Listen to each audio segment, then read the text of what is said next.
तक armed forces special power act हटाने का कोई इरादा नहीं है। अब अर्थ सूचना प्रश्न के लिए कुमारी कोमल अपना पूरक प्रश्न पूछे। माननीय अध्यक्ष महोदय, धन्यवाद जो आपने मुझे जनता की आवाज को उठाने के लिए प्रश्न पूछने का मौका दिया। आज सब्जी और राशन दोनों के ही दाम आसमान छू रहे हैं। पूरे देश की गृहिणियों की रसोई का खर्च 10 गुना तक बढ़ गया है। आलू 40 रुपए किलो और आटा 45 रुपए किलो तक पहुंच गया है। इसी प्रकार टमाटर, प्याज व अन्य सब्जियों के दाम भी इसी स्पीड से बढ़ते रहे तो जल्द ही रेहड़ी लगाने वालों को सिक्योरिटी के लिए गनमैन रखनी पड़ेगी।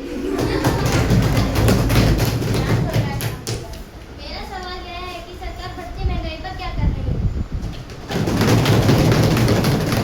खाद्य एवं पूर्ति मंत्री जी, क्या इस विषय में सदन को मौखिक जानकारी देना चाहेंगे? जी अध्यक्ष जी, मैं आपके माध्यम से माननीय सदस्य तथा सदन को बताना चाहूँगी कि सरकार ने इस स्थिति में गेहूं की स्टॉक की लिमिट को घटा दिया है ताकि मार्केट में ज़्यादा से ज़्यादा गेहूं पहुंच पाए और कालाबाजारी के लिए गेहूं की स्टॉक ना रख पाए।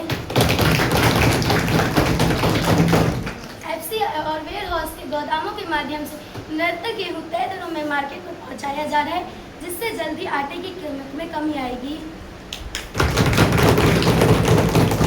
जहाँ तक कुछ राज्यों में बारिश ना होने के कारण सब्जियों की पैदावार कम हुई है, जिस कारण सब्जियों की कीमत बढ़ी है। इस कारण सब्जियों की कीमत बढ़ी है। जहाँ तक जो सब्जियाँ स्टॉक के तौर पर रखने वाली है, जैसे आलू एवं प्याज, उनके लिए सरकार ने स्टॉक की लिमिट को 5 मीट्रिक टन तक घटा दिया है। निश्चित तौर पर सरकार हर संभव प्रयास कर रही है। अगर आवश्यकता पड़ी तो सरकार दूसरे देश से भी आयात करके हमारे देशवासियों को खाद्यान्न उपलब्ध करवाएगी। माननीय अध्यक्ष महोदय, मैं सदन में कुछ कहने की अनुमति चाहती हूँ। सत्तारूढ़ चुप्पी साधे बैठा है, आंखों पर कंधारी जैसी पट्टी बांधे बैठा है। इसलिए चौराहे पर सब पर्दे खोलूंगी मैं, चाहे सूली पे टंग जाऊं, मन का सच बोलूंगी मैं। ओ न हो ये जमाखोर तुम्हारे हैं या तो रिश्तेदार तुम्हारे हैं या दोस्त तुम्हारे हैं। परम सत्य की धर्मपीठ है, शिवम सुंदरम गाती हूँ। पुत्र मोह में गुरु दोषा दोषी है, जो जमाखोरों का मालिक है वो घोटालों का दोषी है।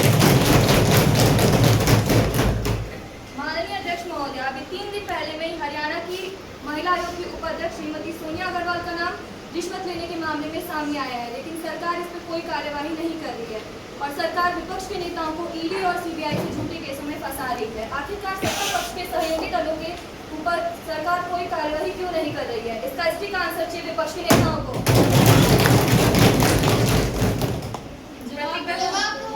नेता प्रतिपक्ष मिलकर बैठ जाएं, शांत हो जाइए। आज के प्रश्न के लिए तय सभी 20 तारांकित प्रश्नों की प्रक्रिया पूरी हो चुकी है। अभी समय 12 बज चुके हैं। प्रश्नकाल का समय समाप्त होता है। शांति बनाए रखें। अब और नहीं, कृपया आगे की कार्यवाही चलने दें। अब शून्यकाल की कार्यवाही